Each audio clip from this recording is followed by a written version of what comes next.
Okay, so I just wanted to give us an idea of what Ethel Wood has to say about population. Well, this one will be about population. The other one will be about migration. Okay, there's a lot of things that are repetitive here that you've already read, but some of the oh, there we go. Whoa, why is this doing this? Okay, I guess that's why. All right, so some of the things I wanted to point out. You've got your explanations of arithmetic versus physiologic. Our book takes it one step further in agricultural. Okay.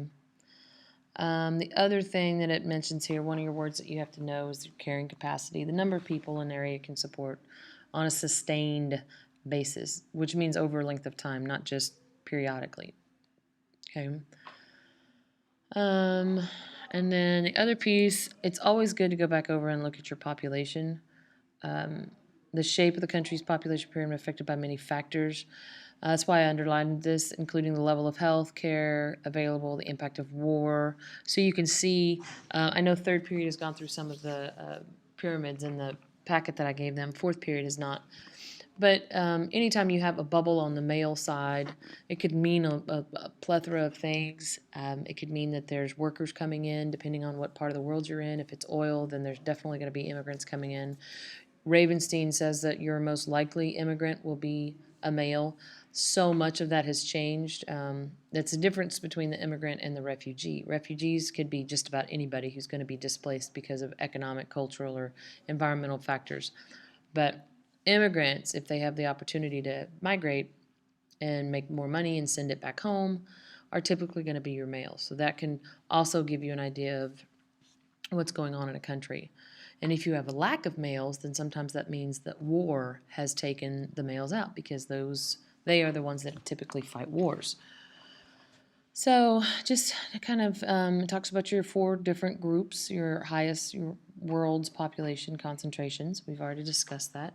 I did want to kind of point out here, it does mention race and ethnicity. And even though we don't really talk about this just yet, someone had brought this up in class the other day about what the difference was. And this one clearly states it. Race is more biological. Ethnicity is less based on your physical characteristics and more based on what your heritage is. What a lot of it has to do with the same language you speak, the religion you have, the customs that you partake in, those kind of things. And ethnicity is more tied to location and where you came from, which is why they call it cultural heritage, versus race. Race is more biological. Okay, so hopefully that kind of clears up that question. And then the other thing, the population growth decline. The things that I wanted y'all to pull out of here was how population has been impacted by certain things. And that's why I said to read this. So take a little bit of time to read this part of it. You can pause the video or you can just read the excerpt itself and pull it up. But it talks about your agricultural or Neolithic revolution. Because of the domestication of plants and animals meant that human beings created larger and more stable sources of food. They actually have a term for that. We've talked about that during your stage one, where life was unreliable and you were nomadic. And then once we were able to stabilize food sources, that's when populations started to explode. Okay, so your agricultural revolution took place, and then the impact of your industrial revolution and how that grew the population and created technology, wealth in the hands of a few, and that's when your population started to decline after they transitioned into from the Industrial Revolution on.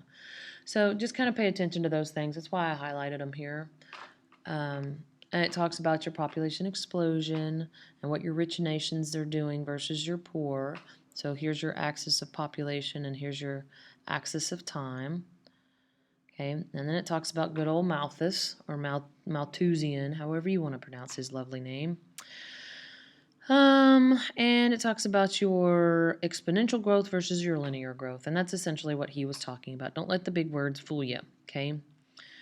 That your population increased exponentially, and your food supplies are going to grow arithmetically, okay? So, and he was clearly not right about that. And then The Population Bomb was written by Paul Ehrlich in 1968, which basically perpetuated the idea that we were just going to run out of food. We had to slow down population, and that's about the time in 1960s when China started. It was 1978 or 79 actually that China started instituting its one-child policy. It was after Mao Zedong died. And that's when they instituted it. So this perpetuation of, oh, we're just not going to have enough and blah, blah, blah. There's still some, the neo-Malthusians still believe part of that. They're not completely convinced on a lot of it, but they are still concerned with the overpopulation increasing the depletion of our resources. And that's a real concern, in all honesty. So that's something to be considered because the more people we have, the more strain on the environment we have. There's only so much. It's not necessarily food. Notice that that's not necessarily the issue that they worry about. They worry about the resource depletion and the environmental degradation to a degree that we can't sustain our growth. We can't handle we'd be beyond our carrying capacity. Okay, so that's the concern there. And then they talk about all the different lovely acronyms. And then this is just another little glimpse in another way to look at it. Your population, your transition, okay, stage 1 through 4. Okay, and then SLP, your stationary population level. I think that's one of your vocab words. And your mortality revolution. And this was more spelled out in your book than it is here in Ethel Wood, where your epidemiological, man, I have to focus when I say that, transition, okay? And that's spelled out much better in your book than it is here. The other pieces that I highlighted here was this piece right here, restrictive population policies. You may also see it written as antenatal policies. If you've heard of prenatal care, that's what you get done before you have a baby, taking vitamins and so on and so forth. Antenatal care is, restrictive policies to be, so basically against, pregnancies and having more children. Pronatal would clearly be policies that are for having more children. Okay, so just try to keep that in mind. It also talks about our two case studies that you've seen over and over again here with China and India. So a good read. Again, it talks about in 1979, China's new leader, Deng Xiaoping. He was the one that took over after Mao Zedong, and that's when they started, again, after he died and after the other guy took over. That's when they started the one-child policy. So that's just a little bit more information about the infanticide is one of your terms, or the killing of the baby girls. So that's all about China. And then you have India, our other case study. And then international policy efforts. The only thing I wanted y'all to see here was for the first time, population policy was officially tied to women's empowerment. Now, in the video, it talks about that with the population paradox that we watched with India and China. And they specifically talked about economic freedom for the women so that they were not so dependent on the husbands. And they didn't feel like they had to stay in a poor marriage or whatever marriage. Okay? So that economic independence for women and the education of women. Okay? But this was the first time, so it hasn't been that long that they started making the correlation that if you educate women, you're going to see a decrease in how many births per woman, okay? And then it says on the conference, down here, recommended that national governments pass laws that allow women to combine family roles with participation in the workforce. And in some cases, like Japan, women had to go to work because they were in a recession, okay?